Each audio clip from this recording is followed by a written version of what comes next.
भामाठाण येथे शेकूबाबा यात्रा उत्साहात, तमाशासह विविध कार्यक्रम शांततेत संपन्न. सालाबादप्रमाणे होणाऱ्या जागृत देवस्थान हजरत शेख फरीद शक्करगंज दरगाह येथील शेकूबाबा यात्रेचा पहिला दिवस रविवारी दिनांक 5 एप्रिल 2026 रोजी भक्तिमय वातावरणात आणि प्रशासनाच्या उपस्थितीत शांततेत पार पडला. यात्रेच्या पहिल्याच दिवशी दर्शनासाठी तसेच फकीरांना जेवण घालण्यासाठी भाविकांनी मोठी गर्दी केली होती. श्रीरामपूर तालुक्यासह परिसरातील विविध तालुक्यांमधून मोठ्या संख्येने भाविकांनी उपस्थिती लावली. संध्याकाळी महाराष्ट्र राज्य कलागौरव पुरस्कार विजेत्या चंदाराणी सुनील कुमार, छत्रपती संभाजीनगर यांच्या लोकनाट्य तमाशाचा कार्यक्रम रात्री 8 ते 10 या वेळेत पार पडला.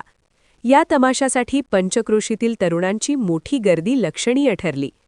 या कार्यक्रमासाठी भामाठाण ग्रामस्थ व तरुण मंडळासह पंचक्रोशीतील युवकांचे मोलाचे सहकार्य लाभले. यात्रेनिमित्त कायदा व सुव्यवस्था राखण्यासाठी श्रीरामपूर तालुका पोलीस ठाण्याचे PI Dhanwate, second PI Dhawale, constable Ayub Shaikh, Pradeep Garje, Amol, Dada, Shelar, दादा व त्यांच्या सहकाऱ्यांनी चोख बंदोबस्त ठेवला होता.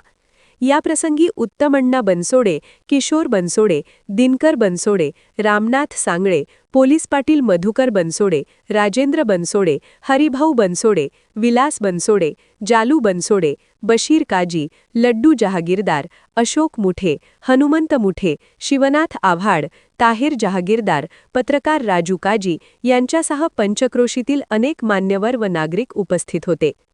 प्रतिनिधी राजू काजी, भामाठाण, इंडिया सुपर न्यूज मराठी.